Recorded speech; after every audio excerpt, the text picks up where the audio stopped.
You're a brand new agent, you're excited, you just passed your real estate test, and you're trying to decide what's the next step. And you're thinking if I should join a real estate team or I should be a single agent. So in this video, I'm going to talk about the pros and the cons of joining a real estate team or be a single agent.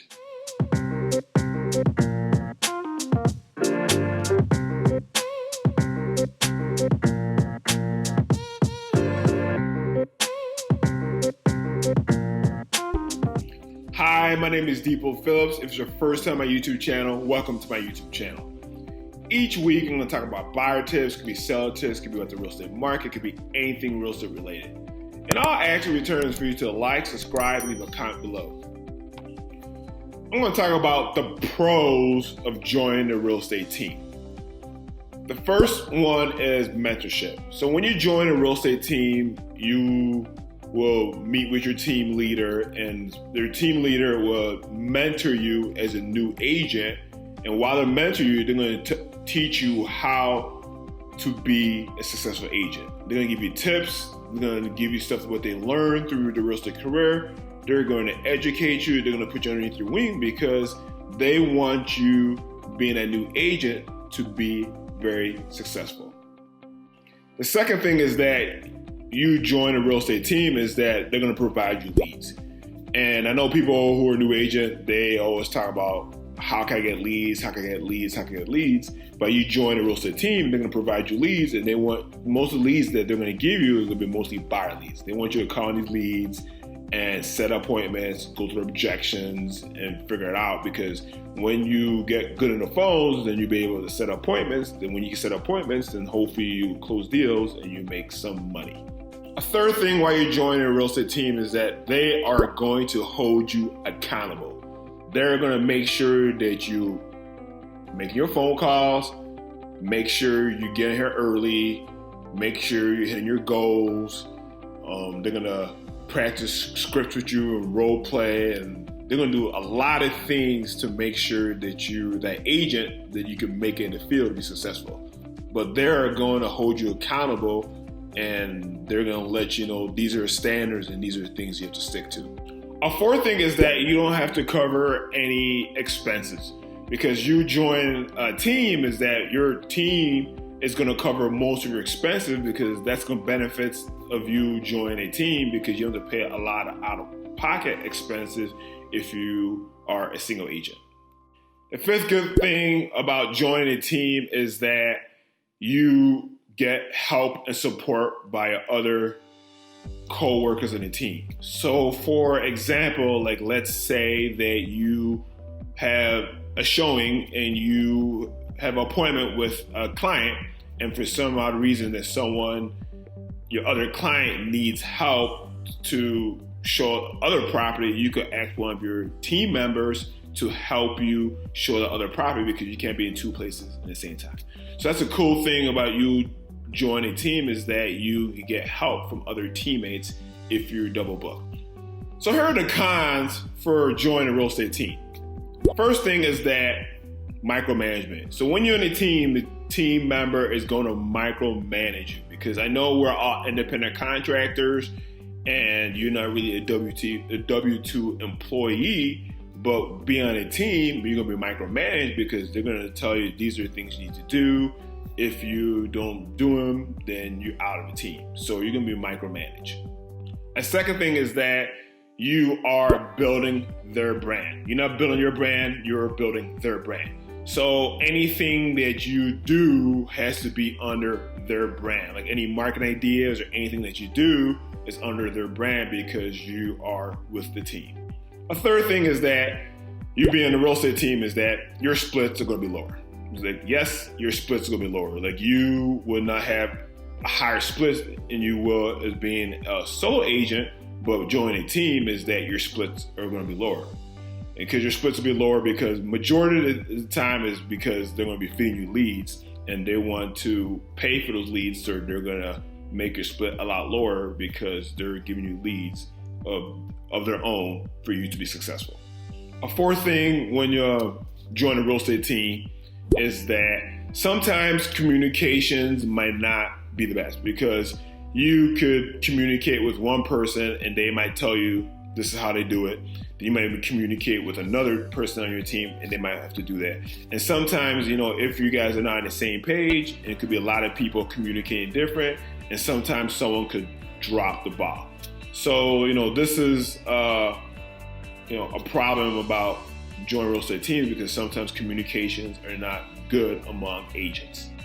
And the last thing is that you being a real estate team is that your team leader is the one helping you, training you, mentoring, whatever. But sometimes there might be a time you might need that team leader to help you in something because something comes up. And sometimes that team leader could be MIA because you being a new agent, you're depending so much on that team lead to get something done. If you can't get hold of that team leader, then you don't know what to do and you're stuck and you're getting frustrated. I'm on a team and I'm paying my splits and my dues or whatever, and I can't get hold of my team leader because there are nowhere to be found. So I've talked about the pros and the cons about being on a real estate team, and now I'm going to talk about the pros being a single agent or sole agent. So the first thing is that you being a single agent is that you have to build your brand. You want to let people know that who you are. You want to be a reputable company, a reputable person, and letting other people know that I am a real estate agent. I got my license. I'm new.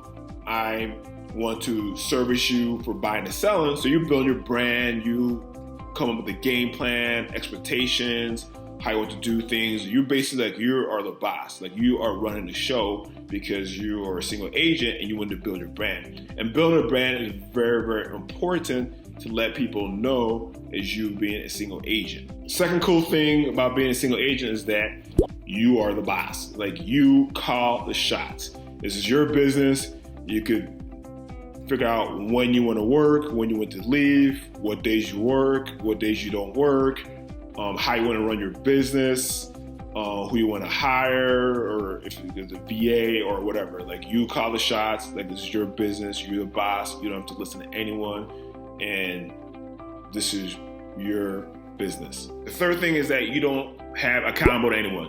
You are a single agent and you have to hold yourself accountable. And for you to hold yourself accountable, the best thing is that have 90 days goals. Because 90 days are in a quarter, so have 90 days goals. What do I want to do in 90 days? What I want to accomplish in 90 days? How much units I want to sell, how much money I want to make. You hold yourself accountable. And if you want to put yourself on a higher standard, then find an accountable partner. It's hey, this is my goals. I want you to hold me accountable and make sure I reach my goals. So you hold yourself accountable. You don't, you're not in a team. A team doesn't hold you accountable for not doing things. You are working for yourself and you are a solo agent and you need to hold yourself accountable to be successful. A fourth thing is that you need to figure things out to be successful. You have to fail many times to be successful, and you being a single agent, you just figure things out and see what works. You throw things at the wall and hope it sticks. If it doesn't stick, it falls, and you just keep on getting up and keep on going and exceeding. Because when you figure these things out and it works, that's when you could build success. And there's lots of great books out there for you to read, and there's podcasts and videos for you to learn being a single agent for you to be successful. The last cool and good thing about being a single agent is that you build relationships. You go out there, you need to build a relationship with people who you know, people who you don't know, business partners. You gotta get out there and build a relationship. And I always tell newer agents or people who have been in the industry is sometimes they're like, I don't know what to say on the phone or how to spark conversation. And the thing that I learned and I still use today is the Ford acronym. F is for family, O is for occupation, R is for recreation, and D is for dreams. And when you have this conversation with people and you have idea how to start the conversation or talk, these are the things you can think in your head and you can build that conversation, because basically what it is that you're building relationships. And the more relationships you build, the more people will like and trust you. So here's the cons for being a single agent. The first thing is that you have to learn everything on your own, because you're a single agent and you don't have all the resources or the help or the support you would on a team, you're basically a sole agent. So you have to learn everything on your own. And you could ask your managing broker for help, but you being a single agent, there's lots of homework. It's like going to college and trying to study for your test. You have to learn and sit down and write and learn everything on your own. A second thing is that you don't get the help support like you did on a team. Because you being a single agent, you have to do a lot of stuff. So if you ever get double booked, you need to figure it out with your client or find another co-worker in the office who can help you on your showing if you need help. Another thing being a single agent is that you are going to have a lot of out-of-pocket expenses because you are by yourself, with the team, and you're finding ways how to build your brand and invest yourself. So you're going to be spending a lot of money actually in your first year when it comes to expenses because you're trying to figure things out, trying to build your brand, going to spending money on learning materials, license fees, books, events, everything. So you're going to have a lot of out-of-pocket expenses being a single agent.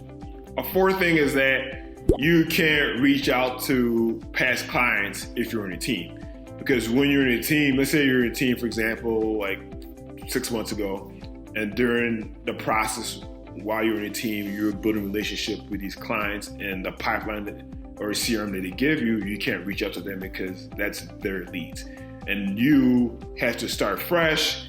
You have to build a new pipeline, you have to build your brand, and you got to do a lot of things, But as I said, if you're a person who's a go-getter and want to be successful and a team wants in your route and you want to be a single agent, you could be successful as a single agent, but you just got to hold yourself accountable. I've talked about the pros and the cons for joining a real estate team or being a single agent. And if you're a real estate agent out there deciding if you want to go to a team route or go to a single agent route, either side works. Maybe you could try the team route, and if it doesn't work out, and you could be a solo agent. Or maybe if you're a solo agent and it doesn't work out, you could join the team route. And if you are a new real estate agent out there or a real estate agent in an existing brokerage, and if you want to find different ways to build multiple streams of income, as I said, I'll be glad to introduce you to eXp Realty because we have lots of things out there that's great for agents that they don't know, what's out there on the table. And, if you want more information or more things about eXp, leave a comment below.